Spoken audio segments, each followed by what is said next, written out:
चौराहे कभी रुकता नहीं। सम्राट की देन ये हर दिल के पास है, जो चल रही है सांसें वो बुद्ध की सांस है, वो बुद्ध की सांस है।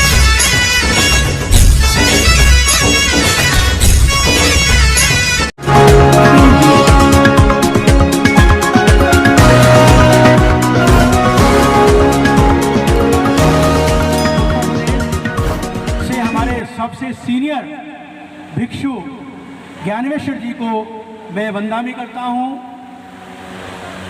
और सभी भिक्षु वर्ग को वंदना करता हूं।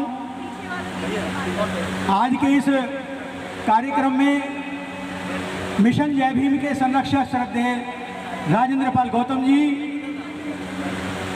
दी बुद्धिस्ट सोसाइटी ऑफ इंडिया के राष्ट्रीय अध्यक्ष, जो आज 125 बुद्धिस्ट कंट्रीज की जो एसोसिएशन है उसके सेक्रेटरी हैं राज रतन अंबेडकर जी।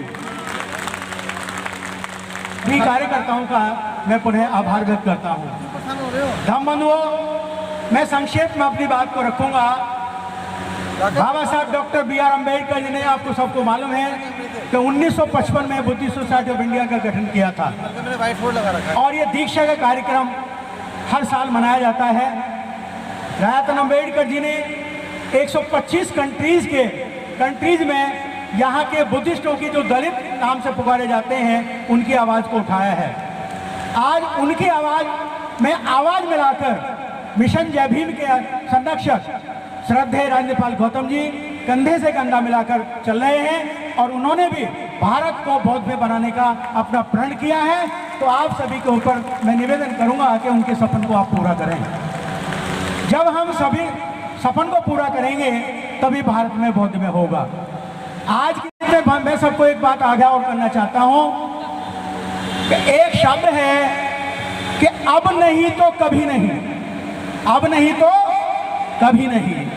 आपको मालूम है कि जगह जगह पर दलितों पर अत्याचार होते हैं, वहाँ की लड़कियों के साथ बलात्कार होते हैं, वहाँ कितना जीना दुर्लभ हो जाता है। वो केवल इसलिए है क्योंकि आप हिंदू बने हुए हैं।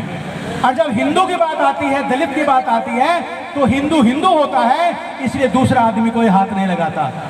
जब आप बौद्ध हो गए, आपने किसी भी क्षेत्र में कहीं भी ये नहीं सुना होगा कि किसी बौद्ध को किसी ने पीटा, किसी बौद्ध का अत्याचार किया, किसी बौद्ध का वो किया। क्योंकि अगर आप बौद्ध हैं और आप पर अत्याचार होते हैं तो आपकी बात को 125 कंट्रीज के देश में बुद्धिस्ट कंट्री में उठाया जाएगा। एक मैं और बात बतानी चाहूंगा आपको। हमारे कुछ साथी ऐसे हैं कि जो इसलिए बौद्ध नहीं पाते, इसलिए बौद्ध नहीं बन पाते हैं क्योंकि उनका आरक्षण खत्म हो जाएगा। लेकिन मैं आपको दो बात बतानी चाहता हूं, इसमें अपने मुंह दिमाग से निकाल दें एक बात। आपके बौद्ध बनने से दो फायदे हैं, दो फायदे। अगर आप आरक्षण लेना चाहते हैं तो गवर्नमेंट ऑफ इंडिया का 1990 का पार्लियामेंट का ऑर्डर है, सुप्रीम कोर्ट का ऑर्डर है, सचिव का ऑर्डर है कि आप केवल बुद्धिस्ट होकर के भी आपको आरक्षण मिलेगा, आरक्षण समाप्त नहीं होगा।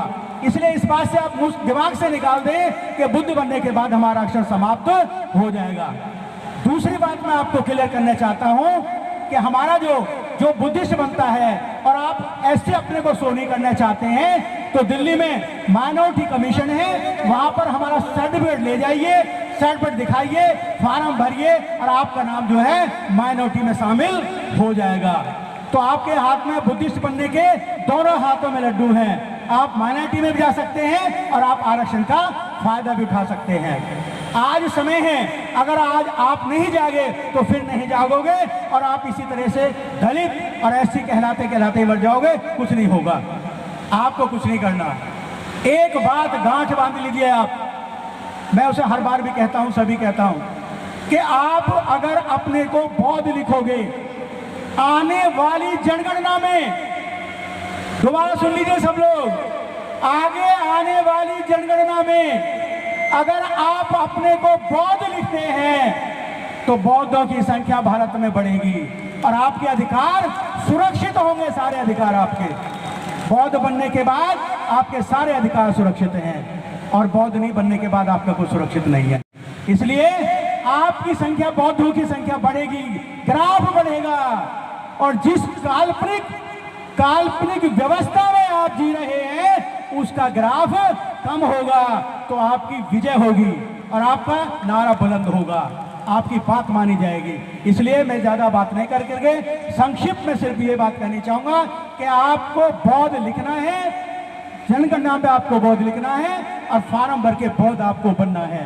इन्हीं शब्दों के साथ मैं पुनः सभी का आभार व्यक्त करता हूं, मिशन जय भीम की तरफ से, दी बुद्धिस्ट सोसाइटी ऑफ इंडिया की तरफ से, कि आप सब लोग इतनी भारी गर्मी में, इतनी धूप में से चल के आए। मैं सभी पुनः बार बार सभी को जय भीम, जय भारत।